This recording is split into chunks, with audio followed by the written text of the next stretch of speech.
discuss the moving coil galvanometer, and this is the very most important instrument that is used to measure the electric current as well as potential difference. The basic principle behind this instrument is that when a electric current carrying loop is placed in uniform magnetic field, it will experience a torque, and that torque is equal to NIA sin theta, NIA B sin theta, sorry, B sin theta. And in this formula of the torque, you know, N is the number of turn of the coil, I is the electric current, A is the area, and B is the magnetic field, and theta is the angle between the area vector and magnetic field. Area vector का जो concept है, suppose this is A rectangular coil, if current is flowing in this way, means anti-clockwise direction, so curl your right hand and this finger is in along the direction of electric current, so the direction of the area vector is perpendicular outward. If his current is flowing in clockwise direction, and so the finger is curled along this direction of the electric current, so the direction of the area vector is downward of this surface. So we can get the direction of the area vector, and B is the magnetic field, and so theta is the angle between the magnetic field and the area vector. Now come to the construction of this instrument. There is a permanent pair of the pole, north pole and south pole.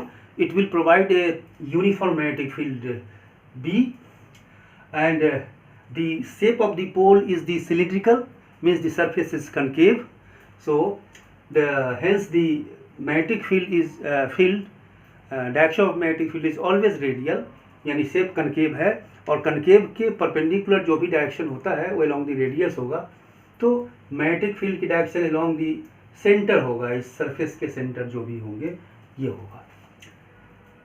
And there is a rectangular coil, and this is made by the binding of a insulated copper wire, a long copper wire, and there is a soft iron core on which there is a binding of this coil, and this soft iron core will provide the strong magnetic field as well as it provide the radial magnetic field. Means यहाँ ये क्या होगा कि ये जो हमारे पास shape है, ये शेप भी सिलिंड्रिकल है. इसे सपोज कर लीजिए ये सिलिंड्रिकल, दूसरा सिलिंड्रिकल से शेप है, तो ये शेप सिलिंड्रिकल है, जिससे क्या होगा कि हमेशा सिलिंड्रिकल शेप में क्योंकि मैग्नेटिक फील्ड हमेशा नॉर्मल इन करता है, तो इसलिए नॉर्मल होगा यहाँ भी, और जिससे क्या होगा कि कॉइल के प्लेन, सपोज कर दिए कॉइल है तो कॉइल के प्लेन के अलोंग हमेशा मैग्नेटिक फील्ड होगा. यानी ये कह सकते हैं कि this is the direction of this magnetic field, and this is the direction of the area vector, and thus we can say that the angle theta is always 90. यानी अगर नहीं ऐसा होता तो टाउ का मान लगातार चेंज करता घुमाने पर, लेकिन इस केस में क्या होगा कि ऐसी व्यवस्था दोनों हम सिलिंड्रिकल शेप में करके ये हम कंफर्म कर लेंगे कि theta is always 90 degree, and for this when theta is always 90 degree then tau is equal to NIAB. तो ये हमारे पास टॉर्क होगा, and this torque is directly proportional to I. यानी जितना अधिक इलेक्ट्रिक करंट होगा उतना अधिक टॉर्क होगा, और जितना अधिक टॉर्क होगा उतना अधिक रोटेशनल मोशन होगा, ट्विस्ट होगा, और जिससे ट्विस्ट के द्वारा हम इस इलेक्ट्रिक करंट को मेजर कर सकते हैं. अब यहाँ जो कॉइल है उसमें एक पॉइंटर लगा हुआ है, and that pointer is able to move on the scale, and this coil is free to move on a axis. ये एक्सिस है जिस पे कॉइल मूव करने के लिए फ्री है, and one end of this coil is attached to a spring. एक spring से अटैच्ड है, दिस इज द स्प्रिंग, जिससे क्या होगा कि अगर ये रोटेट करता है तो एक रीस्टोरिंग टॉर्क डेवलप होगा स्प्रिंग में, जो इसको रोकने रोटेट करने से रोकेगा। चलिए देखते हैं क्या होगा। तो thus here the torque is the constant, that torque is equal to NIAB, this is the torque, constant torque, and N is the number of turns which is constant for a given coil, and A is the area of the loop coil, and B is the magnetic field, and these are the constant, but I is variable. When there is a variation in electric current, the torque will vary, and by this torque there is a rotational motion in a coil, and जब ये rotate करेगा तो इसमें एक restore होगा, मतलब एक spring में ऐंठन पैदा होगा, मतलब ट्विस्ट पैदा होगा, और वो ट्विस्ट के कारण इसमें एक रीस्टोरिंग टॉर्क होगा। तो उस रीस्टोरिंग टॉर्क जानने के लिए हम देखते हैं क्या कि हम K is the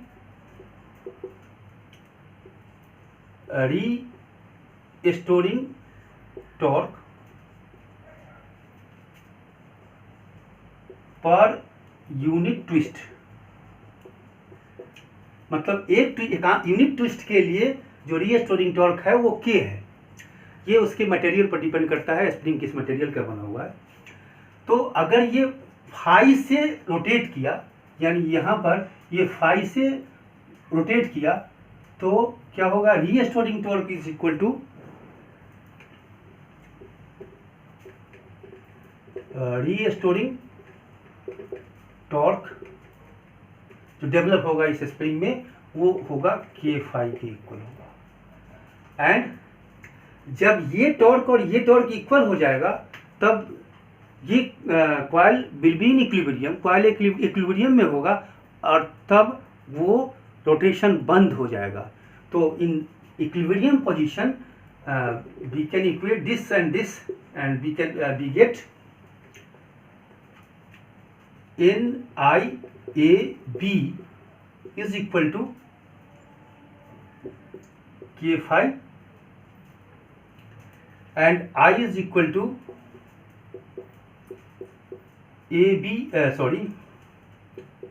K phi by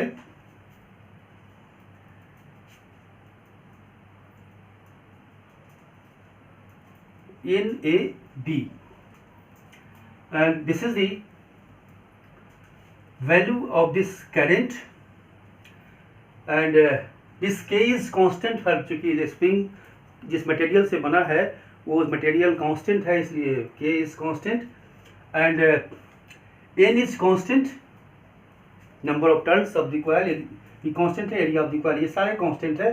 तो हम ये कहते हैं कि I प्रोपोर्शनल टू फाई, यानी डिफ्लेक्शन जितना ही अधिक होगा इलेक्ट्रिक करंट उतना ही अधिक होगा। Thus we can measure the electric current because this is a constant, और तब इसको हम स्केल में कैलिब्रेशन कर लेंगे। एक कैलिब्रेशन का मतलब होता है नोन वैल्यू पहले से पता होता है कि 1 एम्पियर के लिए कि हाँ कहाँ होगा, अगर डिफ्लेक्शन फिर अगला 1 एम्पियर के लिए कितना डिफ्लेक्शन होता है उसका उसी से 1 का एम्पियर का स्केल बना लीजिए। तो ये इंस्ट्रूमेंट हालांकि बहुत ही काफ़ी सेंसिटिव होता है और इसे माइक्रो एम्पियर के रेंज में इलेक्ट्रिक करंट हम मेजर कर सकते हैं। अब इसकी सेंसिटिविटी की बात करते हैं कि ये कितनी अधिक सेंसिटिव होगा।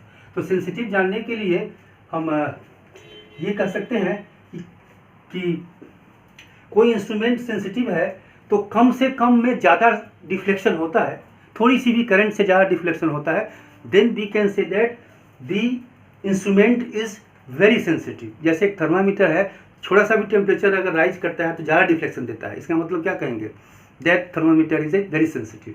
तो इसका मतलब है कि कम से कम आई के लिए ज़्यादा हो, यानी deflection for unit current, deflection for the unit current is known as sensitivity. इसको हम लोग कहेंगे करेंट